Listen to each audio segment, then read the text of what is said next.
Bismillahirrahmanirrahim. Now we are starting our another lecture on the topic of seizure disorder, and first we will discuss the introduction of the disease. As we can see here, the definitions, the important definitions to understand the seizure disorder, the definition of seizure, the definition of epilepsy, and the definition of convulsions. Although sometimes we use these terminologies as interchangeable, but they are not interchangeable if we look at the definitions with particular references. Now, first of all, what is seizure? Seizures are characterized by an excessive hypersynchronous discharge of cortical neuron activity. Seizures क्या है? Excessive activity है neurons की, hypersynchronous discharge of cortical neuron, यानी जो cortical centre है brain का, वहाँ से एक्सेसिव न्यूरोनल एक्टिविटी जो है वो एक साथ हाइपरसिंक्रोनस एक साथ बहुत ज़्यादा क्वांटिटी में रिलीज हो रही है, which can be measured by EEG और इलेक्ट्रोइंसेफेलोग्राम, जिसको हम चेक कर सकते हैं, फाइंड आउट कर सकते हैं इलेक्ट्रोइंसेफेलोग्राम लीड्स में. In addition, there may be disturbances in consciousness, sensory motor system, subjective well-being and objective behavior, and seizures are usually brief with a beginning and an end and may produce post-seizure impairment. और ये जो इसमें क्या क्या चीज़ें होंगी, इसको how we can characterize? We can characterize कि इसमें कॉन्शियसनेस डिस्टर्ब हो सकती है, यानी कॉन्शियसनेस जो है वो पेशेंट जो है वो अनकॉन्शियस हो सकता है, बॉडी के सेंसरी सिस्टम डिस्टर्ब हो सकते हैं, पेशेंट की वेल बीइंग डिस्टर्ब हो सकती है, उसके बिहेवियर में चेंजेस आ सकते हैं. आमतौर पे ये सीजर्स जो होते हैं ब्रीफ होते हैं, स्टार्ट हुए और फिर एंड हो गया, और उसके बाद फिर इसके एंड के बाद जो है वो पोस्ट सीजर इम्पेयरमेंट भी होता है, यानी पेशेंट कुछ देर के लिए इस तरह का बिहेवियर हो जाता है कि वो बिल्कुल डिसओरिएंटेड हो जाता है, यानी अगर आप उससे कुछ पूछ रहे होंगे तो वो बिल्कुल समझ नहीं पा रहा होगा, जवाब नहीं दे पा रहा होगा. यहाँ पे एक तस्करा किया गया है इलेक्ट्रोइंसेफेलोग्राम का. इलेक्ट्रोइंसेफेलोग्राम जो होते हैं उसमें भी जो है वो बिल्कुल उसी तरीके से वेव्स बनती हैं मॉनिटर पर या पेपर पे, ग्राफ पे, जिस तरह से ECG में बनती हैं. तो इसको जो है हम यूज़ करते हैं ब्रेन वेव की मूवमेंट को चेक करने के लिए कि वो नॉर्मल है या एबनॉर्मल है. तो जब सीजर अटैक हो रहा होगा, जब excessive hyper synchronous neuronal discharge हो रहा होगा, तो उस वक्त EEG जो होगा यानी इलेक्ट्रोइंसेफेलोग्राम वो एबनॉर्मल होगा. इसके बाद है एपिलेप्सी. एपिलेप्सी को how we can define? Epilepsy is defined as chronic seizure disorder or a group of disorder characterized by seizures and that usually reoccur unpredictably in the absence of consistent provoking factor. तो ये epilepsy क्या है? यही scissor disorder है, लेकिन अगर ये chronic हो जाए, ठीक है, या ग्रुप ऑफ डिसऑर्डर हो जो कि सीजर की फॉर्म में जो है वो होता हो और कभी भी वाक़ई हो सकता हो, ठीक है, इवन के कोई प्रोवोकिंग फैक्टर ना भी हो, यानी कोई ऐसा रीज़न जो कि सीजर कॉज करता है वो फैक्टर ना भी हो, तब भी अनप्रिडिक्टेबली हो जाए, वो रीअकर हो जाए, तो उस केस को, और ये क्रॉनिक हो चुका हो, तो फिर हम उसको कहेंगे कि ये एपिलेप्सी है. The term epilepsy is drive from Greek meaning to seize upon और टेकिंग होल्ड ऑफ, यानी सब चीज़ों का रुक जाना. It was first described by Angling Jackson in 19th century as an intermittent derangement of the nervous system due to sudden excessive disorderly discharge of neuronal activity और cerebral neurons. इसको सबसे पहले जो है वो हर्लिंग्स जैक्सन ने डिस्क्राइब किया था 19th सेंचुरी में, और उसने कहा था ये क्या है? डी अरेंजमेंट है नर्वस सिस्टम की एक्टिविटी का, जिसमें अचानक सडन एक्सेसिव और डिसऑर्डरली, यानी बजाय ये कि ऑर्गेनाइज वे में न्यूरोनल डिस्चार्ज हो, वो डिसऑर्गेनाइज वे में न्यूरोनल डिस्चार्ज होना शुरू हो जाता है. इसके बाद तीसरी टर्मिनोलॉजी है कन्वल्जन्स. कन्वल्जन्स क्या है? Violent involuntary contraction of the voluntary muscles. हमारे जो वॉलेंट्री मसल्स हैं, लाइक हाथ हो गए, पाँव हो गए, इनकी जो मूवमेंट है वो इनवॉलेंट्री, खुद ब खुद यानी होनी शुरू हो गई, तो और वो वायलेंट हो गई, यानी बहुत ज़्यादा शदीद किस्म की हो गई. ए पेशेंट में हैव एपिलेप्सी और सीजर डिसऑर्डर विदाउट कन्वल्जन. ऐसा भी हो सकता है कि कन्वल्जन ना हो और पेशेंट को सीजर या एपिलेप्टिक डिसऑर्डर मौजूद हो. हो, यानी ज़रूरी नहीं है कि कन्वर्जन के साथ ही हो, यानी विदाउट कन्वर्जन भी सीजर डिसऑर्डर या एपिलेप्सी हो सकती है। तो ये ज़रूरी नहीं है कि कोई पेशेंट जो है वो जिसको जो है वो कन्वर्जन ना हो और उसको सीजर ना हो, ये मुमकिन नहीं है। लाइक फॉर एग्जांपल, इसकी एक एग्जांपल है जो कहलाती है एब्सेंस सीजर। एब्सेंस सीजर क्या होता है, इसको हम आगे चल के जब क्लासिफिकेशन होगी तो ये जिसको हम डिस्कस करेंगे डिटेल में, तो वहाँ पर ये आ रहा होगा। Now come to the next topic, definition हमने कंप्लीट कर दी। Now the next topic is classification of seizure disorder. An alternative seizure classification is being developed that is purely symptom based, ठीक है, जो कि सिर्फ सिम्टम बेस्ड है। This consist of 4 categories, और वो 4 कैटेगरीज क्या हैं, सेंसोरियल यानी auras, consciousness, autonomic and motor. यानी sensorial seizure, consciousness related seizure and autonomic nervous system related seizure and motor nervous system related seizure. Also, International League Against Epilepsy is establishing a 4-level descriptive seizure classification based upon symptoms and pathophysiological seizures and epileptic syndrome and functional disability. इसी तरीके से international league against epilepsy ने भी एक classification दी है which is 4-level descriptive seizure classification, जिसमें से एक जो है क्लास है वो बेस्ड अपॉन सिम्टम है, एक पैथोफिजियोलॉजिकल सीजर है, एक एपिलेप्टिक सिंड्रोम है और एक फंक्शनल डिसेबिलिटी है। At present there are 2 system of classification of seizure disorder. One is based on the seizure type and characteristics as mentioned in table 37.1, and other is based on the characteristics of the epilepsy including age at onset, etiological factors and frequency, ठीक है, इसकी base पर है। And this is mention in detail in table 37.2। तो 2 table है हमारे पास, table 37.1 जो कि एक क्लासिफिकेशन सिस्टम है सीजर डिसऑर्डर का based upon the seizure type and characteristics, और दूसरा जो टेबल 37.2 है वो है based upon the characteristics of epilepsy, जिसमें age at onset, etiological factor और फ्रीक्वेंसी की बेस पर है। Now we will see table 37.1 and 37.2।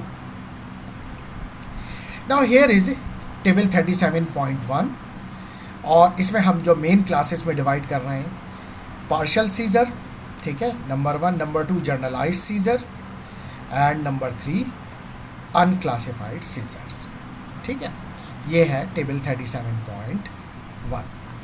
अच्छा, अब हम इसको देखते हैं कि ये किस तरह से है।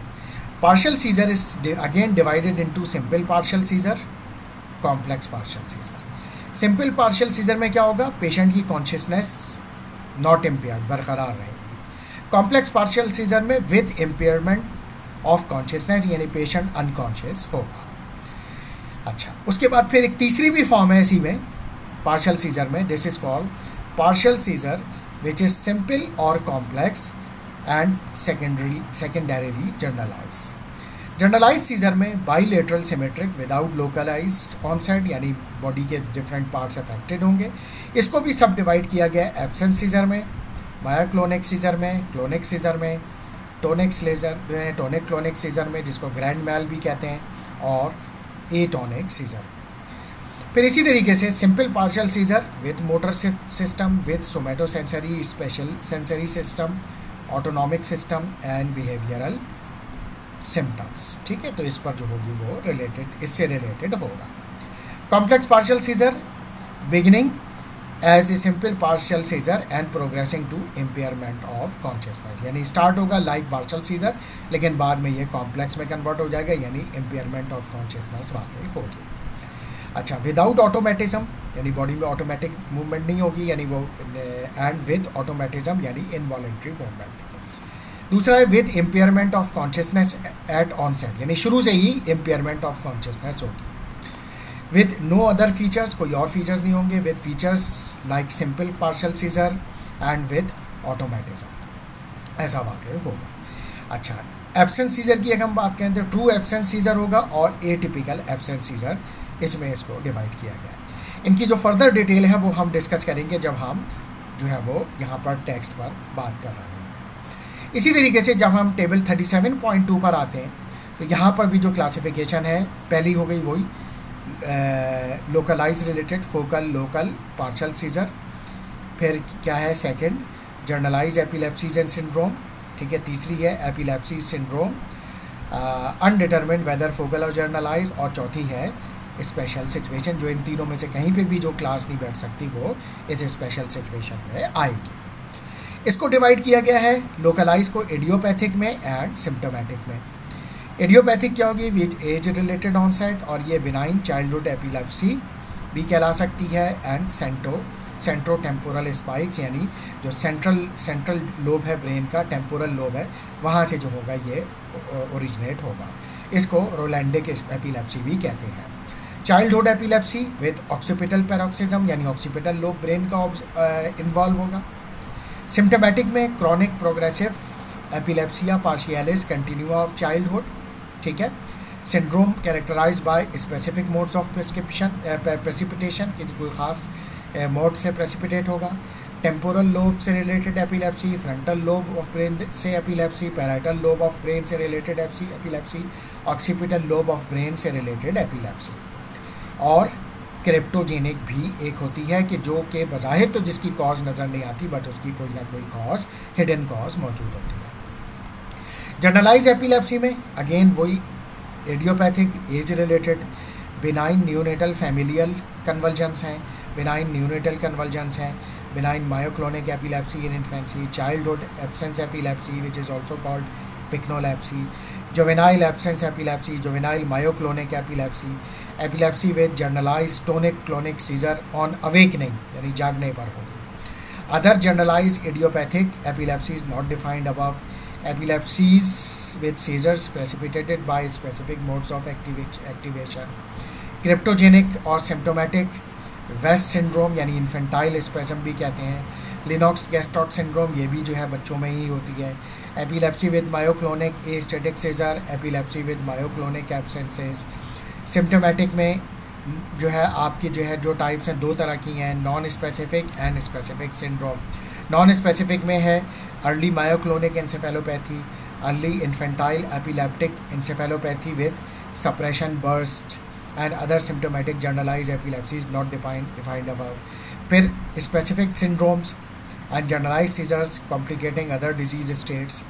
फिर तीसरी epilepsies and syndrome undetermined whether focal और जनरलाइज, जिसमें with local with both focal and generalize and without unequal generalize or focal feature. इसमें आपके पास आ जाते हैं न्यूनेटल फोकल और जनरलाइज में neonatal seizure, severe myoclonic epilepsy in infancy, epilepsy with continuous spikes waves during slow wave sleep, यानी सोते में, acquired epileptic aphasia which is also called Landau Kleffner syndrome.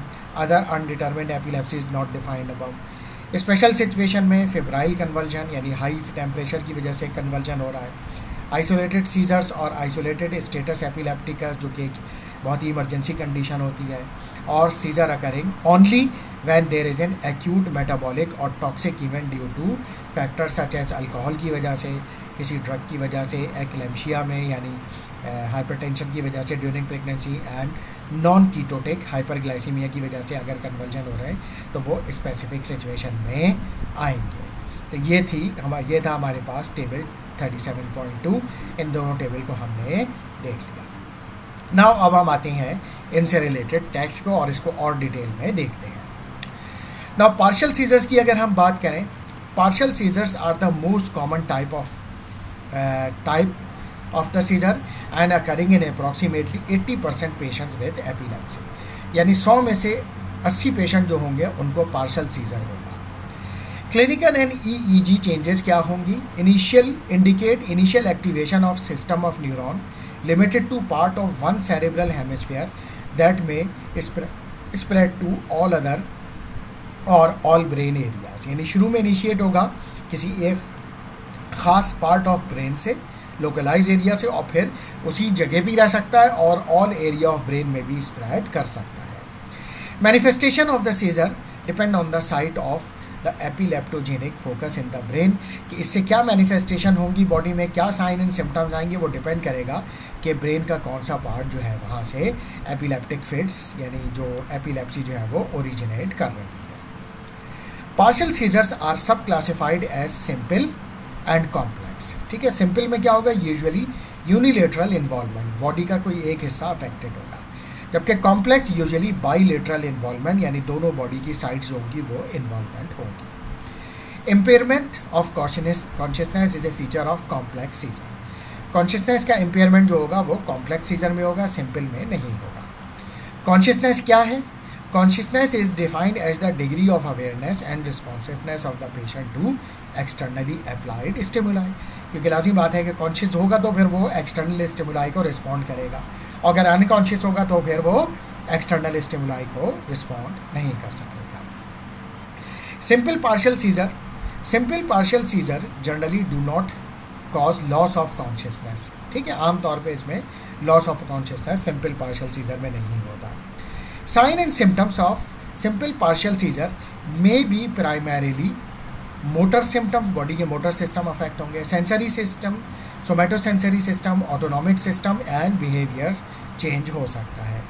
These sign and symptoms may help pinpoint the site of abnormal brain discharge, for example localise numbness or tingling reflex a dysfunction in the sensory cortex located in the parietal lobe of the brain। इसमें से जो भी symptom आ रही है, ज़रूरी नहीं है कि सारी के सारी हो, जो भी सिम्टम आ रही है उसकी बेस पे हम ये आइडिया लगा सकते हैं कि ब्रेन का कौन सा पार्ट अफेक्टेड है। फॉर एग्जाम्पल अगर स्किन पर टिंगलिंग और नमनेस आ रही है तो इसका मतलब है सेंसरी कॉर्टेक्स अफेक्टेड है, जो कि पैराइटल लोब में मौजूद होता है। मोटर साइंस आ रही है, motor signs include convulsions, jerking होगी, कन्वल्सिव जर्किंग होगी, च्यूइंग मोशन होगी और लिप स्मैकिंग होगी। सेंसरी एंड सोमेटोसेंसरी मैनिफेस्टेशंस में क्या होगी, include paresthesias and auras, specific smells. Autonomic sign में sweating, flushing and pupil dilatation, eye pupil dilatation. Behavioural manifestations अगर हैं तो some time accompanied by impaired consciousness including deja vu experience, यानी false feeling of, इसको deja vu experience में भी explain करता हूँ, हेलुसिनेशंस एंड डिस्फेसिया। अच्छा, इसमें जो है डीजा वू एक्सपीरियंस क्या है कि इसमें एबनॉर्मल ब्रेन वेव्स निकलेंगी और जिसकी वजह से बॉडी में जो होगी वो कोई भी जो होगी वो फिर वो एबनॉर्मल किस्म का रिस्पॉन्स आना शुरू हो जाएगा। तो that is called deja vu experience because of neurologic anomaly, यानी न्यूरोलॉजिक एबनॉर्मलिटी। अच्छा, ज़रूरी नहीं है कि ये सारी की सारी साइन जो होंगी वो सिंपल पार्शियल सीजर में एक पेशेंट को जाहिर हों, इसमें से कुछ साइन भी हो सकती हैं, यानी किसी को अगर जैसे सिर्फ मोटर और सेंसरी साइन जो है वो अपीयर हो रही हैं, किसी को सिर्फ ऑटोनॉमिक हो रही हैं, किसी को ऑटोनॉमिक बिहेवियरल दोनों हो रही हैं। अच्छा, ये तो था सिंपल पार्शियल सीजर। अब आते हैं हम complex partial seizure are accompanied by impaired consciousness, इसमें कॉन्शियसनेस जो होगी वो इम्पेयर होगी। However in some cases the impair precedes follows the seizure. ठीक है, इम्पेयरमेंट जो होगी वो उससे पहले सीजर अकर होगा और उसके बाद फिर इम्पेयरमेंट ऑफ कॉन्शियसनेस होगी। These seizures have variable manifestations, और वो क्या क्या हो सकती हैं? पर्पसलेस बिहेवियर इज कॉमन, यानी जैसे विदाउट एनी पर्पस इधर से उधर भाग रहे, ठीक है, इधर जा रहे हैं उधर जा रहे हैं, कोई पर्पस के बगैर, पर्पसलेस मूवमेंट है। यानी the affected person may have a glassy stare and may wander about aimlessly and may speak unintelligibly, यानी किसी एक जगह को मुसलसल घूरे जा रहे हैं, इधर से उधर घूमे जा रहे हैं, राउंड मूवमेंट कर रहे हैं, और जो अगर बात कर रहा है बिल्कुल अनइंटेलिजिबल बात कर रहा है। साइकोमेट्रो रिस्पॉन्स भी हो सकता है जिसमें टेम्पोरल लोब इन्वॉल्व होगा and may lead to aggressive behaviour, outburst, rage of violence, यानी एकदम जिसको कहते हैं फट पड़ना और वायलेंस पर उतर आना, मार धाड़ पे उतर आना, तो ऐसा भी हो सकता है। पोस्ट इक्टल एंड कन्फ्यूजन, यानी जब ये कॉम्प्लेक्स पार्शियल सीजर का जो टाइम है ये, यानी जब ये ख़त्म हो जाएगा तो फिर क्या होगा, पोस्ट इक्टल कन्फ्यूजन रहेगा, persist for 1 to 2 minutes after the seizure end. Automatism हो सकता है, like for example picking at clothes is a common and follow visual, auditory और ऑल्फैक्टरी हेलुसिनेशन, और जो है वो पिकिंग एट क्लोथ्स, बार बार कपड़ा उठाना फिर छोड़ देना, ये हो सकता है। और उसके बाद फिर उसमें से कोई भी एक भी हो सकता है, तीनों भी हो सकते हैं। विजुअल हेलुसिनेशंस, ऑडिटरी हेलुसिनेशंस, यानी कोई आवाज़ें सुनाई दे रही हैं, ऑल्फैक्टरी हेलुसिनेशन, यानी ऐसी स्मेल जो कि वहाँ पे एग्जिस्ट नहीं करती, तो तीनों चीज़ों में से तीनों भी हो सकती हैं और तीनों में से कोई एक या दो जो है प्रॉब्लम भी साथ में हो सकती है। अच्छा, इसके बाद है जर्नलाइज सीजर, ठीक है। कॉम्प्लेक्स पार्शियल सीजर के बाद है हम आते हैं जर्नलाइज सीजर। तो हमने ये क्या कर लिया, सिंपल पार्शियल सीजर एंड जो उसके बाद जो है वो हमने यानी जो पार्शियल सीजर की दोनों फॉर्म कंप्लीट कर ली, simple partial seizure and complex partial seizure. अब हम आ रहे हैं generalize seizures. Generalize seizures are diffuse affecting both cerebral hemisphere, ठीक है, यानी इसमें बहुत सारे ब्रेन के पार्ट और दोनों हेमिस्फीयर बॉडी जो ब्रेन के हैं वो अफेक्टेड होते हैं। Clinical and EEG changes indicating involvement of both hemisphere and consciousness may be impaired and this impairment may be initial manifestation, यानी शुरू से ही जो है अनकॉन्शियस पेशेंट होना शुरू हो जाएगा। Motor manifestations are bilateral, body के दोनों साइड्स होंगी, जो मोटर सिस्टम है वो यानी दोनों साइड के लिम्स अफेक्टेड होंगे। द इक्टल ईईजी पैटर्न, यानी जब अटैक हो रहा है उस दौरान electroencephalogram pattern initially are bilateral and presumably reflects neuronal discharge, और वो न्यूरोनल डिस्चार्ज को रिफ्लेक्ट कर रहा होगा, which is wide spread in both hemisphere, जो कि दोनों सेरेब्रल हेमिस्फीयर में वाइडली स्प्रेड हो रहा होगा, यानी हर तरफ इलेक्ट्रिकल सिग्नल एबनॉर्मली मूव कर रहे होंगे। Now there are 3 types of generalise seizures. एक है इडियोपैथिक, दूसरा है सिम्टोमेटिक और तीसरा है क्रिप्टोजेनिक। इडियोपैथिक क्या है, have an age related onset, typical clinical and EEG characteristics, खास क्लिनिकल सिम्टम्स और ईईजी कैरेक्टरिस्टिक्स होंगी, एंड प्रिज्यूम्ड जेनेटिक ओरिजिन, आमतौर पे ये जेनेटिकली रिलेटेड है, यानी किसी की जीन में हो, जेनेटिकली ट्रांसफ़र होता है पेरेंट्स से ऑफस्प्रिंग में। सिम्टोमेटिक एपिलेप्सी क्या है, considered the consequence of known suspect और suspected underlying disorder of the central nervous system, यानी सीएनएस में कोई डिसऑर्डर हो गया, नोन है, हमें मालूम है कि ब्रेन में फला प्रॉब्लम है जिसकी वजह से ये एपिलेप्सी या एपिलेप्सी वहाँ पे हो रही है। क्रिप्टोजेनिक क्या है, refer to as the disorder for which the cause is hidden और ऑकर्ड, यानी उसकी कोई कॉज है वो हिडन है या ऑकर्ड है।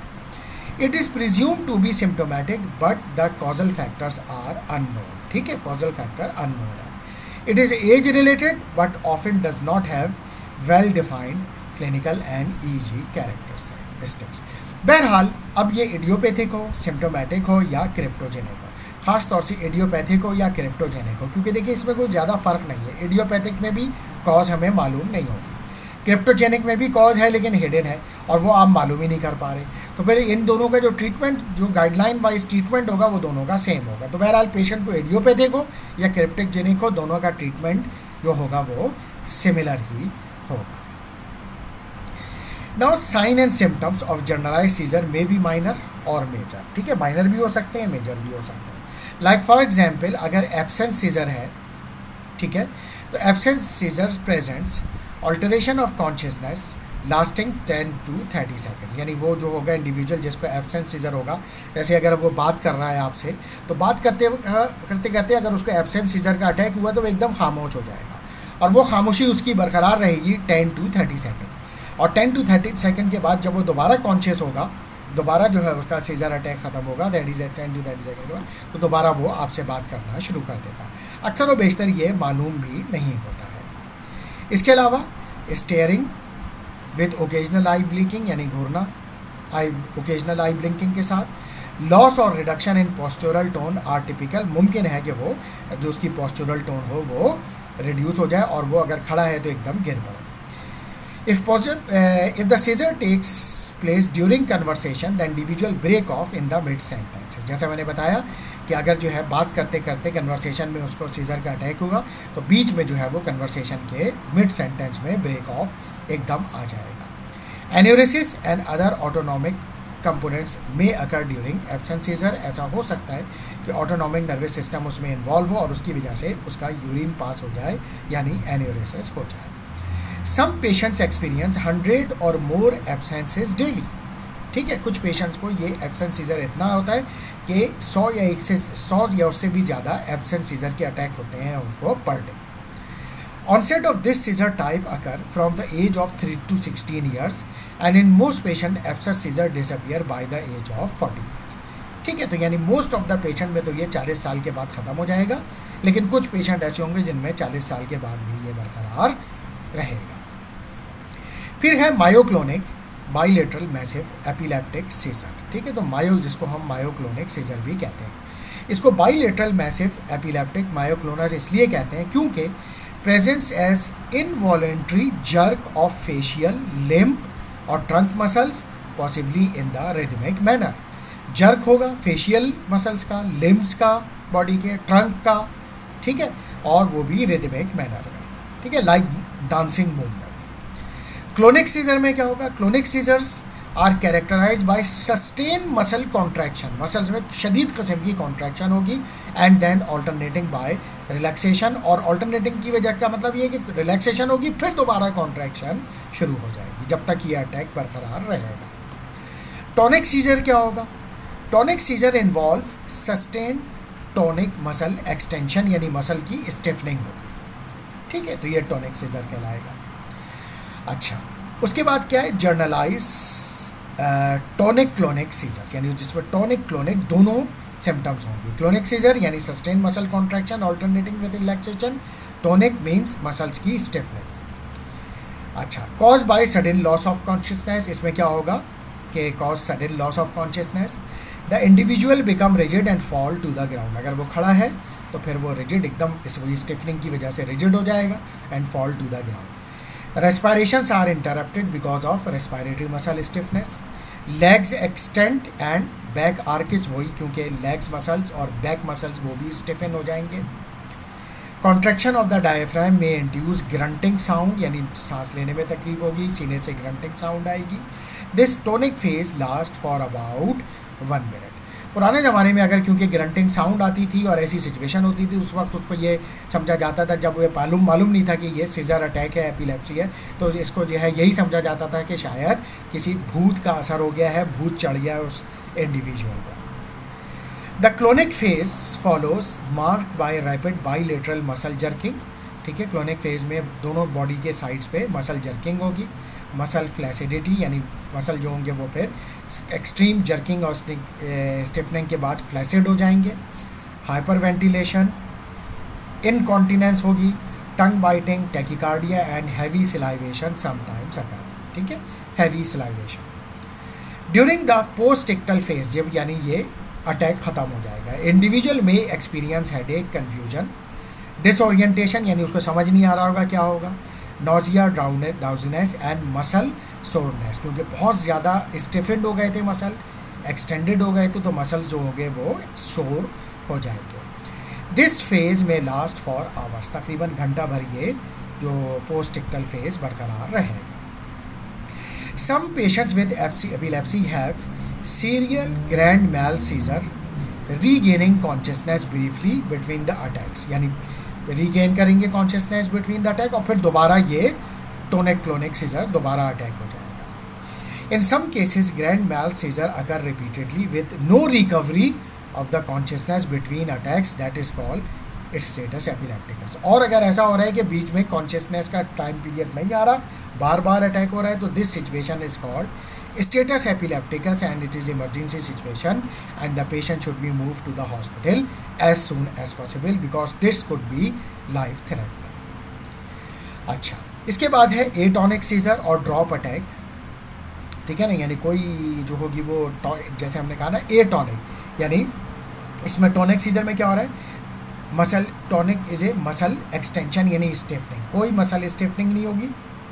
और ड्रॉप अटैक है यानी sudden loss of postural tone, so the individual fall to the ground and they occur primarily in children, आमतौर पे ये बच्चों में होता है, यानी जैसे वो खड़े थे और एकदम उनका टोन डिस्टर्ब हुआ और वो गिर पड़े, ठीक है, और ये बच्चों में एटॉनिक सीजर और ड्रॉप अटैक होता है। So this is all about of classification of seizure disorder. Now epidemiology. Epidemiology की अगर हम बात करें, this is the most common epidemiological disorder in USA. Epilepsy has prevalence of approximately 1%, means 500,000 cases पर 50 million persons world wide, ये दुनिया की prevalence है दुनिया भर में।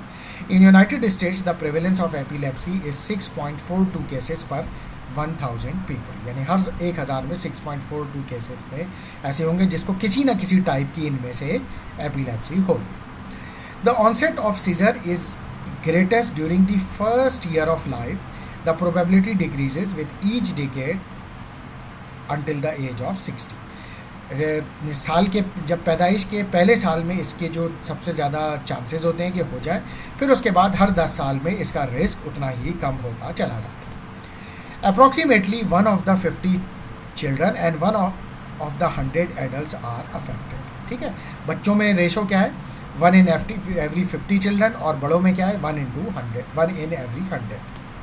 Approximately 70% people with epilepsy have only one seizure type and the remainder यानी 30% जो है उसमें एक से ज़्यादा टाइप की भी एपिलेप्सी हो सकती है। ठीक है, ये जो हमने डिफरेंट क्लासेस डिस्कस की हैं इसमें से जो है वो 70% में कोई एक टाइप की होगी, जबकि 30% में जो होगी वो इसमें से एक से ज़्यादा टाइप की हो सकती है। तो ये एपिडेमियोलॉजी है। Now the another important thing is cause, कि कॉज क्या है इसकी। As far as concerned with cause, some seizures arise secondary to other condition, यानी कोई और उसकी secondary cause होती है। However, in most cases the cause of seizure is unknown, लेकिन majority of cases यानी most of the cases में ऐसा होगा कि उसकी cause हमें पता नहीं होगी। Like for example, primary idiopathic seizures have no identifiable cause. वैसे भी इडियोपैथिक का मतलब ही यही होता है कि जिसमें हमें कॉज मालूम नहीं होती। And this type of seizures affect about 75% of the people with epilepsy, यानी इडियोपैथिक जो होगा वो 75% इंडिविजुअल में होगा। The onset of primary seizure typically occur before the age of 20। ठीक है, इसी वजह से जुवेनाइल ऑनसेट भी कहा जाता है। Birth trauma, heredity factor and unexplained metabolic disorders have been proposed as possible causes. Birth पैदाइश के वक्त कोई ट्रॉमा हुआ ब्रेन में, हेरिडिटी है, या कोई ऐसी मेटाबॉलिक डिस्टर्बेंसेस हो गई बॉडी में जिसके हमें कॉज मालूम नहीं है, उसकी वजह से ये हो रहा है, तो this is called primary idiopathic seizure. Secondary seizures और सिम्टोमेटिक और acquired seizure occur secondary on an identifiable cause, यानी इसकी कोई आइडेंटिफाइबल कॉज होगी। Like for example disorders that may lead to secondary seizure include intracranial neoplasm, brain में neoplasm यानी cancer हो गया, ब्रेन ट्यूमर। इन्फेक्शस डिजीज जिससे ब्रेन मेनिंजाइटिस का शिकार हुआ, like meningitis, influenza, toxoplasmosis infection, mumps, rubella या syphilis infection. High grade fever हुआ बहुत, उसमें भी हो सकता है। हेड ट्रॉमा लाइक कोई एक्सीडेंट वगैरह हो गया। कंजेनाइटल डिजीज़ बाय बर्थ कोई ब्रेन में डिस्टर्बेंसेस हो गई। मेटाबॉलिक डिसऑर्डर हो गया, like for example as in case of hypoglycaemia and hypocalcaemia. तो ये जो है वो हमारे पास रीज़न है। इसके अलावा अल्कोहल और drug alcohol, lipid storage disorder इसमें भी हो सकता है, एंड डेवलपमेंटल एबनॉर्मेलिटीज़ ये भी पॉसिबल हो सकता है, यानी ब्रेन सही तरीके से डेवलप नहीं हुआ पैदाइश के बाद, तो वो भी रीज़न हो सकता है। अच्छा, age at onset is associated with specific causes, यानी जो जिस एज में ये वाक़ई हो रहा है, स्टार्ट हो रहा है, तो उसकी कुछ स्पेसिफिक रीजंस हो सकते हैं जो कि टेबल 37.3 में दिए गए हैं, लेकिन ये हार्ड एंड फास्ट नहीं है। ठीक है, ये प्रोबेबल कॉज है। ठीक है, जैसा कि टेबल 37.3 पे दिखाया गया है। जैसे बर्थ टू 1 मंथ, तो उसकी वजह क्या हो सकती है, बर्थ इंजरी और एनॉक्सिया, पैदाइश के वक्त ब्रेन में कोई इंजरी हो गई, एनॉक्सिया हो गया, यानी ऑक्सीजन सही तरीके से नहीं मिल सकी। Congenital heredity disease, metabolic disorder 1 से 6 महीने में हो रहा है, तो ये वाले पॉसिबल रीजंस भी हो सकते हैं, plus infantile स्पेज़म। 6 months to 2 year में हो रहा है, तो infantile spasm, febrile convulsion, birth injury, anoxia, meningitis या हेड ट्रॉमा। 3 to 10 years में अगर वाक़ई हुआ है तो बर्थ इंजरी और anoxia, meningitis, cerebral vessel thrombosis हो गया, इडियोपैथिक एपिलेप्सी। 10 to 18 years में हो रहा था, इडियोपैथिक भी हो सकता है और हेड ट्रॉमा भी हो सकता है। 18 to 25 years में idiopathic, trauma, neoplasm, withdrawal from alcohol और drugs. 35 to 60 years trauma, neoplasm, vascular disease, withdrawal from alcohol और ड्रग्स। और ओवर 60 years में आमतौर पे वेस्कुलर डिजीज़ यानी blood vessel disease, neoplasm, cancer, degenerative disease of the brain and brain trauma, ये reason इसके हो सकते हैं। अच्छा जनाब, इसके बाद है फिर pathophysiology of seizure disorder, but pathophysiology of the seizure disorder we will discuss from the next lecture of the lecture. Thank you very much.